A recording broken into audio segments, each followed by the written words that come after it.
Good morning, everyone. It's Monday morning, election day, my husband's birthday. Good morning, Miss Renee. Oh dear, she's frozen right now.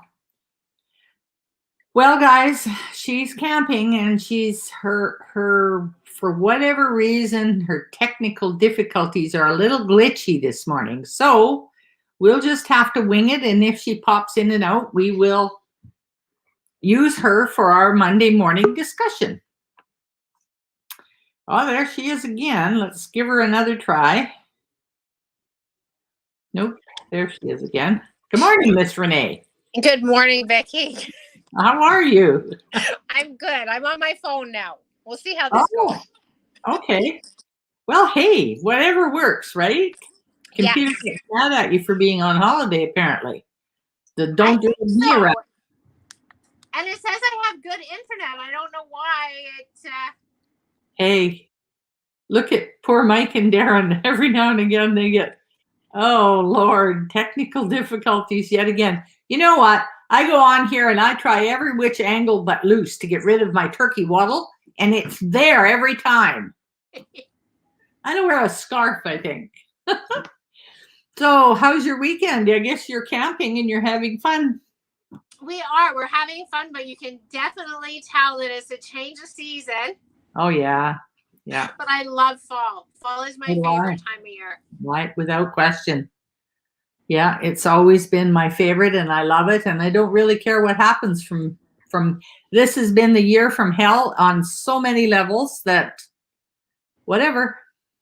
Well, I haven't seen any bears yet. And they've told us that there's 9 bears here. Wow. And a lot of skunks. Yeah, well, I'd sooner meet a bear than a skunk.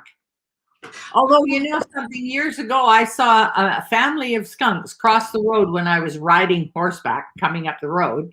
And those have got to be the cutest thing that God ever gave us to. Tiny little striped things following their mom, and there was 5 of them, and they were so cute. Absolutely adorable.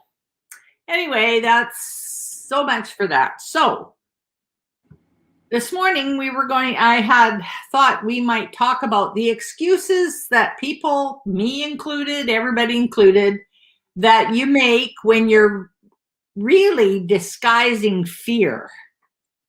So we have this list of, quote, reasons, that are valid. Yes. So you go. So the number one that I found, and I have used this one, I don't have time.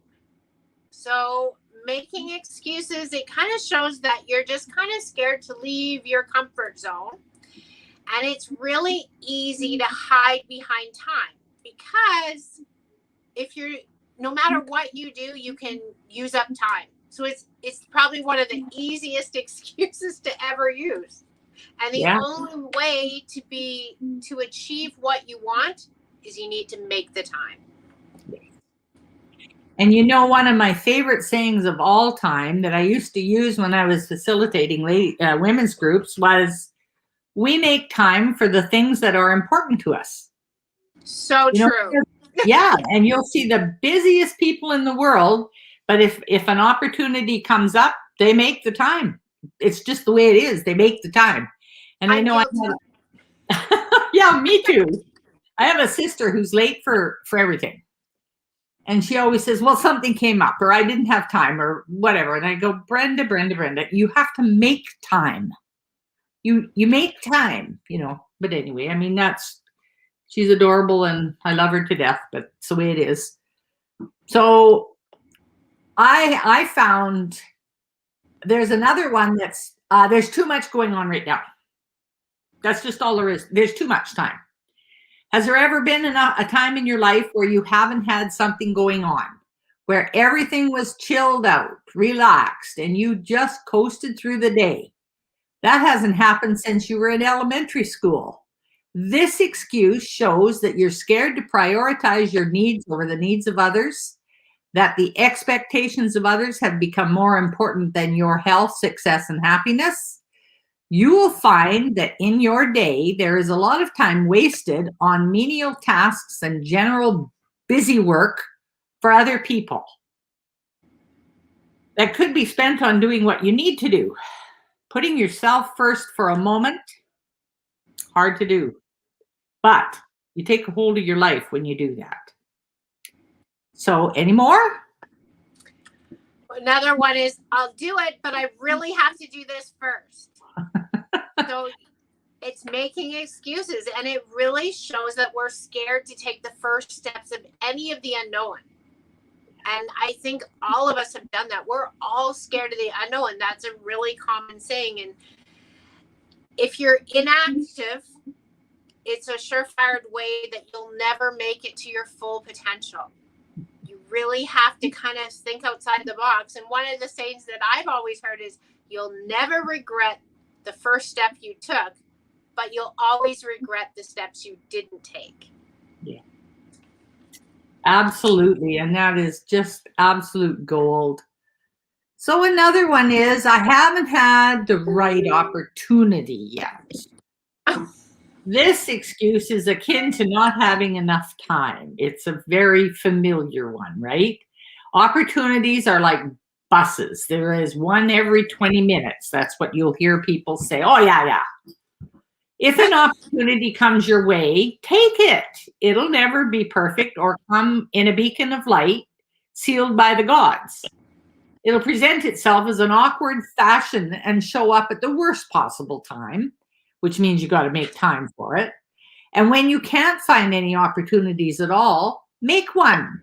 You can't let your future lie purely on the elements you have no control over. So, you know, it's just a given that we, and you know, the best part is we mask these fears as reasons, you know. Another one is, well, that's a subject for a different day, but anyway.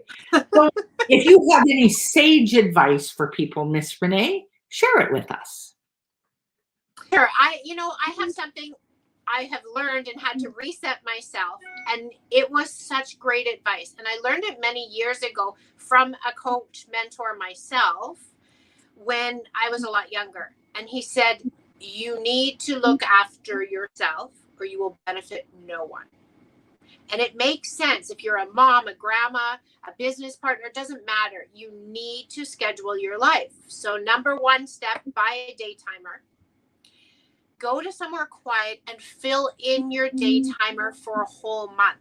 And time for you, such as the gym, meditate.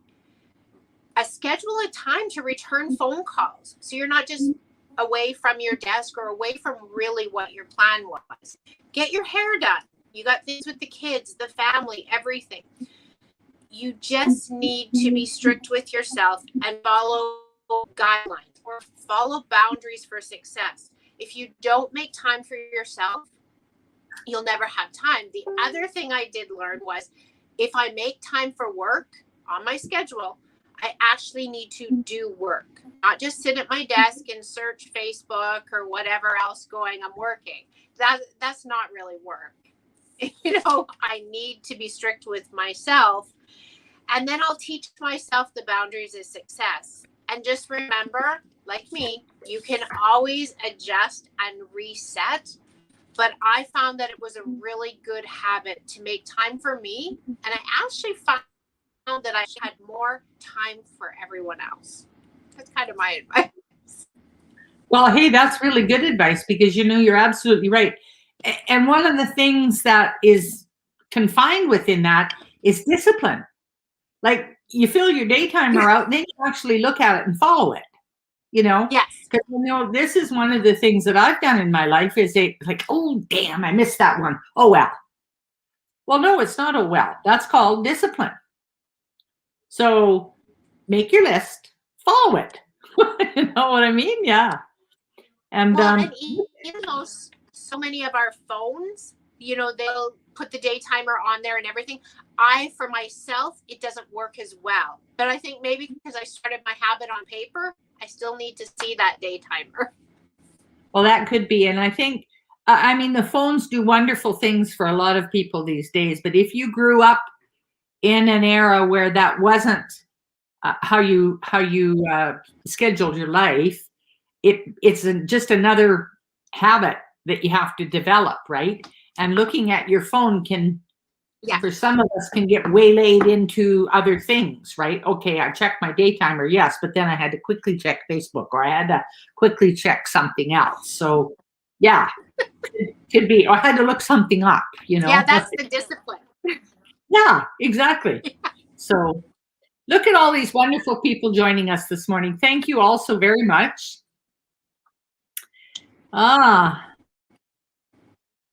Never. Anyway, thank you all for joining us. That's our little blurb for our I don't have any sage advice right now.